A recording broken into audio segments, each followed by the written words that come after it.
What is the real challenge of labor availability in warehouses today? We're going to find out in my conversation with Dwight Klappich. He is Vice President and Fellow with Gartner. Hello, Dwight. Hey, thank you for having me. Welcome, and thanks for being with me. So, we talk a lot about the labor challenge in warehouses. Could you put it into context for me as to what you feel that really entails?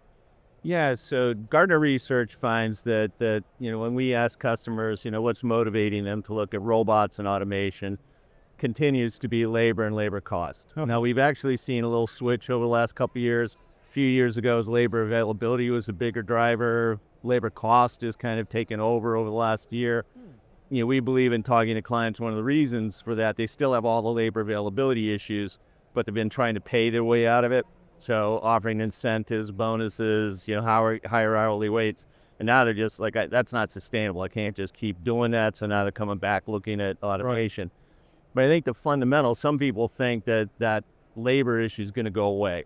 And we're trying to counsel people, is if you look at the data and you look at all of the established economies, Western Europe, North America, South Korea, Japan, they're all in negative population growth. So if you exclude immigration, South Korea, it's under 1, under 2.4, I think it is negative, which says it's not just going to be, a short-term problem. It's going to be a long-term problem, but it's even going to be bigger than that.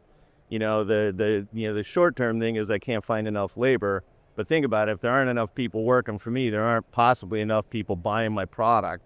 So we think this labor issue is going to be, kind of cascade over the next few years in supply chains as they go, well, wait a second, my customer mix is going to change. There's going to be fewer people buying my product. Maybe I need fewer products, instead of having 62 different kinds of toothbrushes, maybe we need to narrow that down to 15 because there just aren't enough people to buy 62. So many implications beyond just bodies in the warehouse. Oh, absolutely it is. As you say, the number of products on the shelf and the things being sold.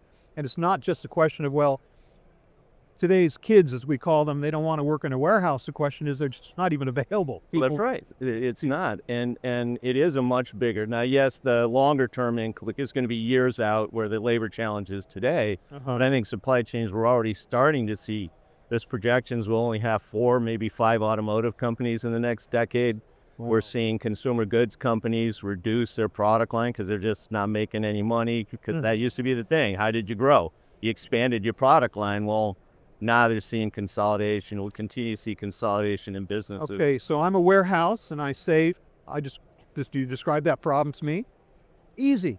I'll just replace them all with robots. Is it that easy, or are there some complications there? Well, I think one of the things that I found very encouraging this year is that we've moved beyond a robot just being a walking technology or a rolling technology. People are trying to say, okay, what kind of solutions? I mean, package solutions. So we could go to a company and say, hey, here's a business solution. Yeah, it's being done by robots. So a good example, Vecna, someone here, and they announced this thing called Order Pick. And it's for case picking. I said, we've been doing case picking in grocery warehouses the same way for the last 50 years. Well, before they had a nice robot, it was like, what do we do with it? Well, now case picking, someone can say, hey, I know what that business solution is. And yeah, there may be some other automation opportunities, but they can say, well, I can do this for this amount of money. If I want to go to a big Witron system, which is a potential, well, that's 10x the cost or 20x. But it's something someone can touch and feel and know this is what it does. And I think that's a major improvement, which I think is really going to accelerate, the adoption of robots because not everybody knows what to do. It's a robot. What's it do? It's becoming clearer. Yeah, well, I think the vendors are waking up to say, hey, businesses buy business solutions. They don't buy a robot just to have a robot. They solve a problem for me. And I think that's a major improvement. So I think we're going to see even more of that over the next few years. However, I want to get back to the labor thing because everybody I talk to about this question of will robots replace people completely in the warehouse, the answer is almost always no.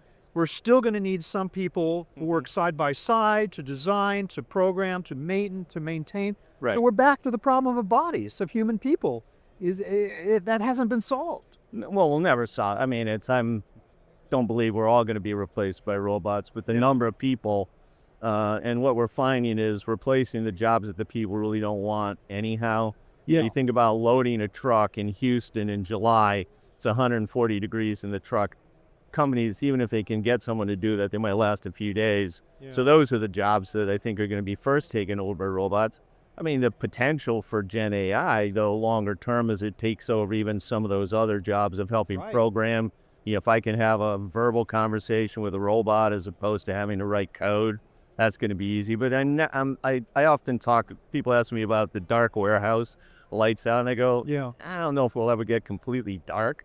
I think we have places where dark gray, but we cut down the number of people. Well, there are some in the world today, but they're very unique circumstances with very Yeah. particular limited numbers of products that just doesn't scale for other industries. Well, and even in those, I mean, we had one client that went from like 500 people in their warehouse to 50. Yeah. To your point, those 50, half of them are engineers, making sure that 110,000 pallet ASRS system keeps working.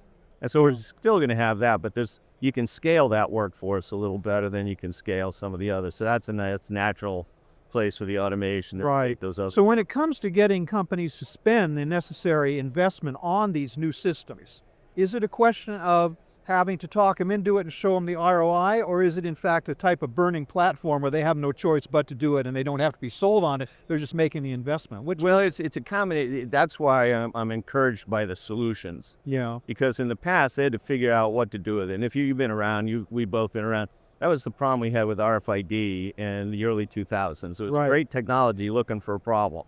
Now you're seeing a lot of RFID, but they know what the burning problem is tracking inventory in the store. Well, now since we're doing that, we can do some things. I think the same thing with the robots. Well, what's the business solution? What are you going to do for me? Then I can figure out how to put a business case. It's much harder when you just say, there's a robot, figure out what to do with it. That's the first thing I do is what am I going to do with it? And then what's that going to do for me? And how much is that going to cost? And how much is going to save? And that's why I think by having solutions, that's going to open up that, what we call the mainstream market, which is about 55% of the market.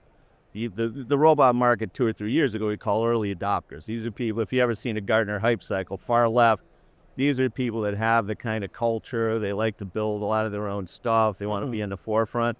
So they were the first ones to get in robotics. That, in our data, finds about 18 to 20% of the market of those kind of companies. Yeah. They have oftentimes a venture funding thing so they can fund these more risky projects. But that mainstream, your normal company, they want, show me what it is. What's it going to do? And I think that's the good news is now they can say, oh, I need case picking. I can do that. I can do truck loading. I understand how I unload trucks today. And I can go, hey, there's 2 companies that do that.